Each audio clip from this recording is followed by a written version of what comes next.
Добрый день, с вами Аграфена, мой канал Магии Колдовства. Занимаюсь всеми видами магии. Подробно обо мне можете узнать на моих сайтах, перейти под это видео по ссылкам Графена Таро, Графинамаг.ком. Найти меня еще у другие мои каналы в YouTube, в Инстаграме Графена Таро и в Телеграм-канале, где публикую закрытые материалы, которые не проходят модерацию на других площадках. Также я занимаюсь черной, боевой, рунической магией и обучением. У меня есть комплекс уроков по практике рун. А сегодня у меня гадание на Украину, по Украине, военные действия, именно с точки зрения украинцев, наших земель. Посмотрим какие-то горячие точки, города, что с ними будет, не будет ли каких-то прорывов неожиданных, неприятностей, да. И в целом, как это все будет выглядеть. У меня есть несколько колод, чтобы разнообразить ответы. Итак, давайте в целом, как будет выглядеть ситуация по фронтам, по итогу, на конец августа, начало августа, да, чтобы это они там, очень много рашистских ботов набегает, они воюют с нами на Ютубе, несмотря на то, что Ютуб американский, да, засирают тут всех. Так, поэтому они говорят, что я подтасовываю карты. Так, что будет? Новое начинание для нас. То есть, судя по всему, там, где мы потерпели поражение, может быть, в 3 местах, здесь рук пустых, один только кубок полный, у нас что-то получилось. То есть мы приступим заново к этому делу всему. И на 3 направлениях начинаем действовать. Да? То, что у нас раньше не получалось. Отличная карта.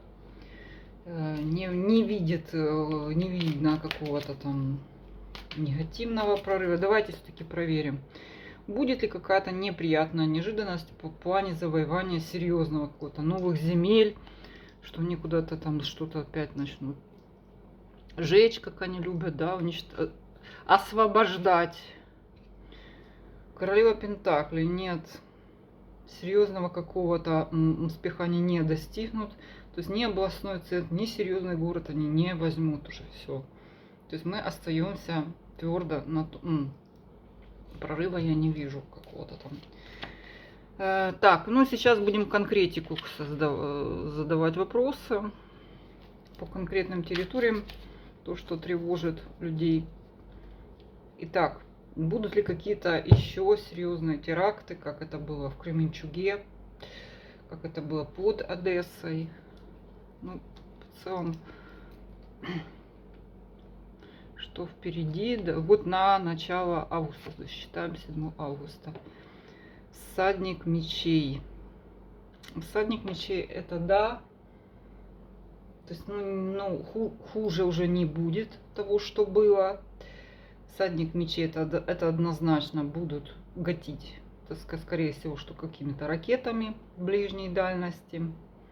И все-таки мы даже видно, да, даже сама карта вот так вот показывает, что меч этот летит. Это ракета какая-то. Вот. Ну, сейчас посмотрим. К сожалению, будут. То есть это же нас не отстанут. Они хотят геноцид у нас устроить, нас уничтожить, нашу память, нашу историю, наши дома, нас лично. Мне угрожают уже. Говорят, мы знаем, ты в Запорожье. Вот эти рашисты, они не могут успокоиться. Прямо вот им не спится там.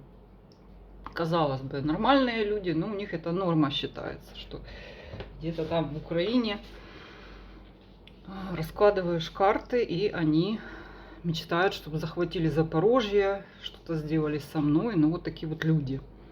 Это не боты, это реальные люди. Так, значит, что случится, допустим, у нас очень проблемный город, это Харьков. Давайте итог на август, да, что по итогу мы будем там иметь. 2 жезлов. Какая-то неопределенная ситуация, но не ухудшение. Уже хорошо.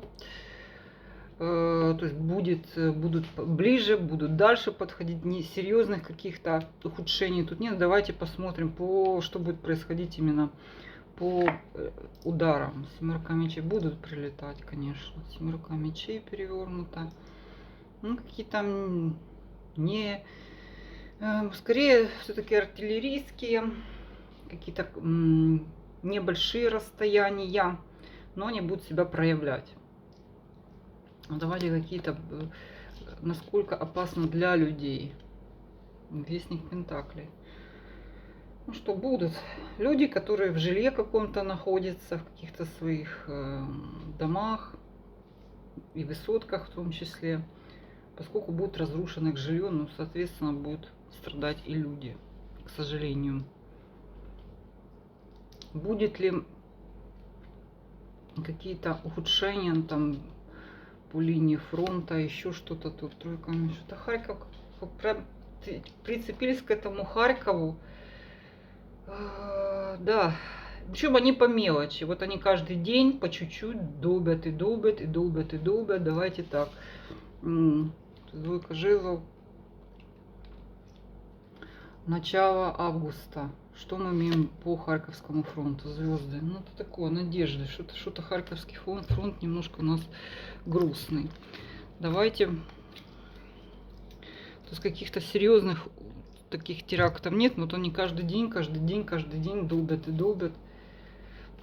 Потом уже по итогу у них уже, видимо, не хватает уже чем дотянуться по звездам уже. Они откладывают это все. Так, посмотрим на Днепр. Мой Днепр. Что будет происходить в Днепре в целом? Тройка мечей. Ну, опять вот мелкие гадкие прилеты. Долбежка области. То есть сейчас они долбят Зеленодольск, вот этот границу по Кривому Рогу. Так, будет ли это линия фронта? Что с линией фронта? Нет, линия фронта будет отходить, причем они на большой, ну, будут отходить по колеснице, будем их отгонять небольшими расстояниями. Нет, внутрь они хуже не будет, они не проникают. Ну, давайте так, что будет по области, допустим, с разрушениями? Отшельник. Ну, что-то они такое ищут, понимаете, там, скорее всего, что это будут действительно какие-то склады, то, что никому не видно, но, скорее всего, что там даже никто не живет вот так вот. Да, ищут какие-то тайные хранилища. Ну да, Днепропетровск у нас специфический город. Все знают, что Украина у нас вообще первая в мире по запасам вот этих урана там, да, вот этого топлива у нас. Есть города, где они там хранили большое количество и добывают в желтых водах. Ну, что-то они там ищут такое, что-то они хотят вот это прибить. Старший аркан будут. Ну, это также еще ДРГ, то есть диверсионно-разведывательные группы тайные, которые предатели всякие. Также они будут там лазить, выискивать. Ну, тут я же говорю, что не вижу такой по тройке мечей, к сожалению, да, долбить по чуть-чуть будут. Давайте по итогу человеческих жертв я не вижу. То есть по отшельнику это что-то, ну, они другим заняты. Давайте таких крупных каких-то терактов нет у нас. Могут ли они серьезно навредить нашему снабжению, нашей какой-то... У нас очень много... Да, король мечей. Ты посмотри, какие. Да, будут по нашей промышленности, по нашим границам бить, прибивать дороги, может быть, даже какой-то серьезный мост, там, сообщение какое-то. Но это, давайте, оно по городу самому. Я так, по городу нет. Шестерка пентаклей, ну что они там могут? Что-то чуть-чуть, где-то, как-то навредить. Серьезных прилетов по городу нет. Вот в области что-то такое. У нас в области очень много, конечно, предприятий богатых и уникальных.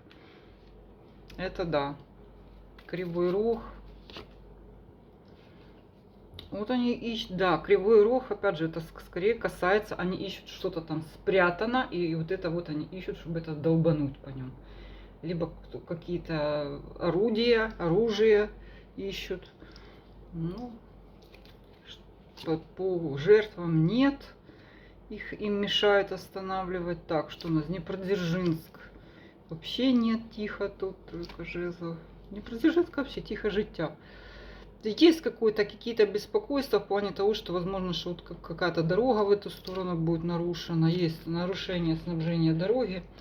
Но пока так, да. Больше вот со стороны Кривого Рога того, что сейчас происходит. То есть не будет у нас каких-то серьезных терактов, не будет у нас в городе таких серьезных попаданий, а вот область, да. Кроме Днепродзержинска. Ну, Каменская вы там переименовали. Так, что-то с Харьковом грустно. Хотя бы нет прорыва. Так, что посмотрим на Херсонском направлении. У нас Херсонщина, вообще Херсонщина вся. Пятерка мечей. Ох, тут бои будут. Бои будут. Для нас это будет тяжелый бой, но есть. Ну, тут видите, из 5 мечей, это пятерка мечей, из 2. То есть 2 валяется, 3 опущен, но 2 еще на плече. То есть однозначно, что тут частично мы возьмем эту Херсонщину в боях. Ну, то бои будут. Так, насколько, что будет с линии фронта, ну, для Украины. 4 жезлов. Медленно будем возвращать ее. То есть там, где наступает мир, там, где отступает война, то есть вот это 4 жезлов, да, медленно, ну, будем двигаться. Тут, кстати, уже счет пошел на дни. Будет ли что с самим городом по итогу на начало? Вот, знаете, город, ну там, наверное, еще побережье. Сейчас посмотрим на побережье. Вернут Херсон, кстати. Побережья нет. Побережья мешают нам. Зайдем вот этот, скажем так, с севера, возьмем город, какие-то части его, и с побережьем сложно. Что-то там пожары, вред, то есть будут всячески вредить, возможно, что там мины. Ну вот так вот. То есть Херсон, ждите, уже 2/3 Херсонщины освободят. Побережье не смогут. Ну, давайте дальше. Киев. Насколько опасно в Киеве. Ну, что вообще будет в Киеве? Так, итог. Суд. Много работы проведено в Киеве. Для того, чтобы уравновесить ситуацию. Очень много подготовки. Это все уже не первый день, не первый месяц длится. Я вам скажу, что тут в Киеве будет тихо, спокойно. Потому что суд — это то, что над чем долго трудились, выравнивали эту ситуацию, и все-таки точка будет поставлена в пользу Киева, что никто сюда не сунется. Что будет, будут ли какие-то прилеты именно по ракетам? 2 кубков. Я так понимаю, что сбивать будут. Да, будут попытки недружественные какие-то, что-то разрушить, особенно там снабжение, то все, что течет, что у нас там, баки, все эти взрывы, все эти, где вода, где бензин, что там еще, топливо какое-то, кубки, еще еда, может, по складам еды. Все-таки есть снабжение, кубки там, то, что есть пить. Так, будут ли какие-то серьезные теракты? Нет, императрица. Судя по всему, очень серьезно защищенный город. Я смотрю, 2 старших аркана. Императрица очень хозяйственная, которая держит. Очень много вложила, получила итог. Суд. Это решения, которые помогают защищать город. Все прямое. Я не вижу проблем. Ну, давайте так. Да, разрушать, перебивать, мешать они будут, снабжение. Давайте по жертвам, по человеку, по людям. 4. Знаете, нет, хорошо прикрыли. Смотрю, Киев, 4 жезлов. Может быть какая-то дестабилизация все-таки по окраинам города, по области, что. Да, и по области. Вот чем дальше от города, тем... Но это я не вижу тут серьезных человеческих жертв. Киев в относительной безопасности. Давайте посмотрим. Меня, например, напрягает и Донбасс, и белорусская граница, и Молдова, да, все-таки, чтобы не быть долго очень не раскладывать, давайте посмотрим. Белорусы, что на начало августа, какой итог будет. выход из кризиса. Но выход из кризиса, то есть как-то эта ситуация себя проявит. Потому что башня, то, что стояло, оно начинает двигаться. Все-таки не двинуться. Но это будет для нас, это будет даже каким-то... Вот, то та самая карта четверка кубков, да, что вот это направление, которое подвисло как бы у нас сейчас, непонятно. Мы его быстро очень закроем, кстати. Это будет одновременное движение, я так поняла. Херсон, Беларусь хорошо прищем, еще какое-то направление. Так, что по белорусам, смогут ли они нанести нам какой-то ущерб? Да, это будет ближнее оружие, семерка мечей перевернута. Это что-то будет пулять на короткое расстояние. Ну, давайте по жертвам. Будут ли серьезные теракты против людей? Нет.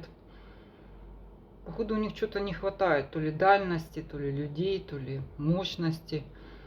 Возможен саботаж, что они не хотят этим заняться толком.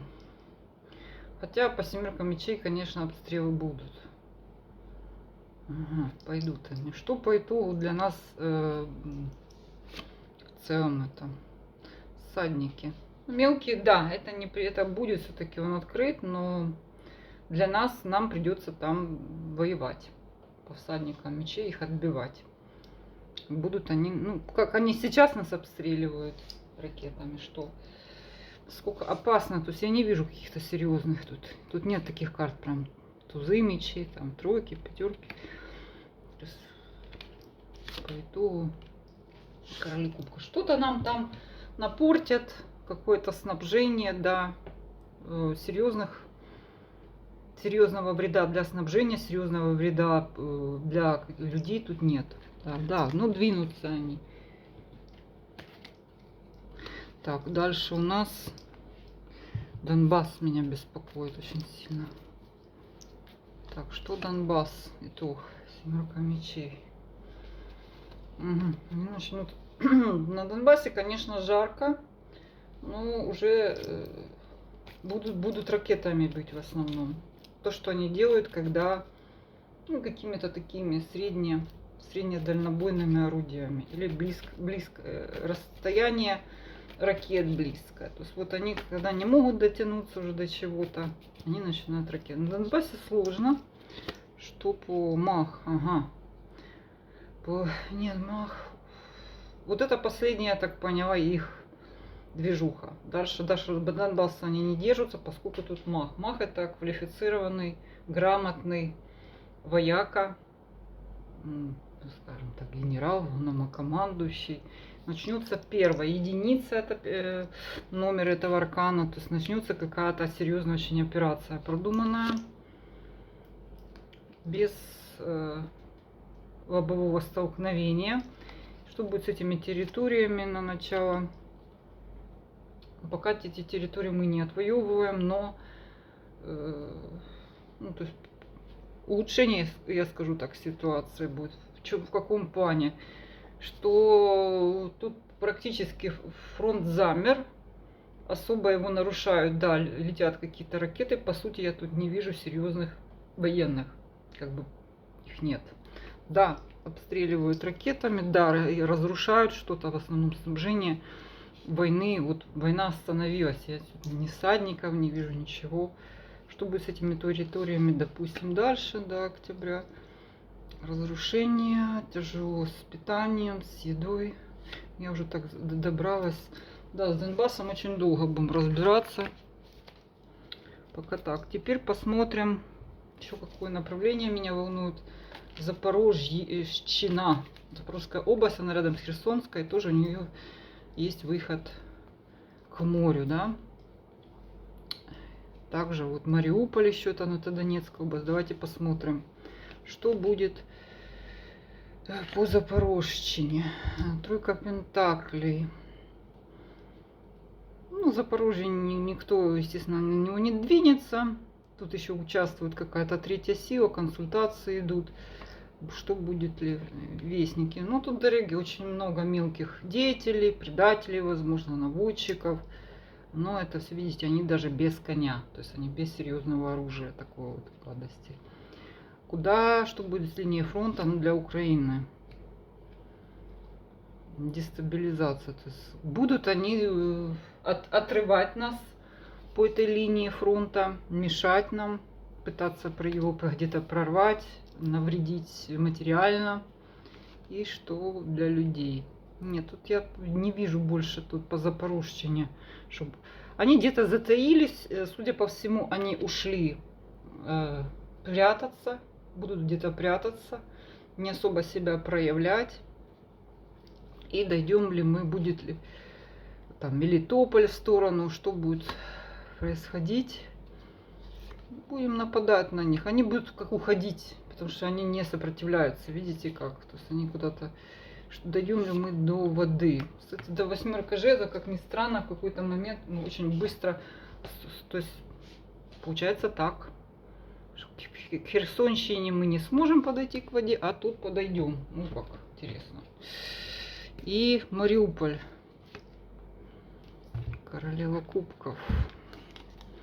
В Мариуполе ничего серьезного не происходит, ну, кроме того, что там уже, да, проблемы с водой, со снабжением, с питанием, со всей жизнедеятельностью, с лечением. По завоеванию, допустим, что для Украины это территория. Пытаемся, конечно, двигаемся в эту сторону, но они нас выдавливают пока так. Господи. Да. Там есть наши люди, которые тайно действуют. Все-таки там сопротивление очень сильное будет. Видимо, какой-то захват совершенно с другой стороны. Может быть, со стороны вот этого Мелитополя мы их двинем. Изнутри их будем партизанское движение по дьяволу, будем тайно их там выбивать. И по тузу Пентакли перевернут, то есть, видимо, там будет либо двоевластие, либо мы их загоним куда-то, там, что они разбегутся. Будут прятаться, отходить. Тут даже битвы я не вижу. Это вот такой вот здесь все сказала. Киев, Харьков, Днепр, Донбасс. К сожалению, не могу, просто очень много городов. Наверное, сделаю вторую часть. Подробно там Одесса, Николаев тоже. Западные области. Давайте спрошу, будет ли какая-то гадость от них, типа теракта. Допустим, по терактам за этот месяц. Будут по чуть-чуть, но они убивают. 9 жезлов, да, они будут пытаться прорваться, какие-то наши, разрушить места, где живут люди, где люди чувствуют себя в защищенности, тем не менее они будут... То есть такого серьезного теракта, как в Кременчуге, нет. Будет ли какой-то неприятный сюрприз в виде там прорыва какого-то серьезного? Назад, вообще где-то, где мы вообще уже не ждем. Колесо фортуны нет, уже все. Фарфарт уже пошел к нам. То есть я всегда рассматриваю с нашей стороны. И если опасность, ну скажем так, какой-то диверсии, сдачи просто, вот предательства, нет. Пятерка. Уже сломали, уже выдергали им всем ноги. Еще будем дальше выдергивать. Нет, не смогут они. Даже если бы хотели. Их уже вычислили. С вами была Графина. Все мои контакты будут в этом видео. Пожалуйста, только в письменном виде. До свидания.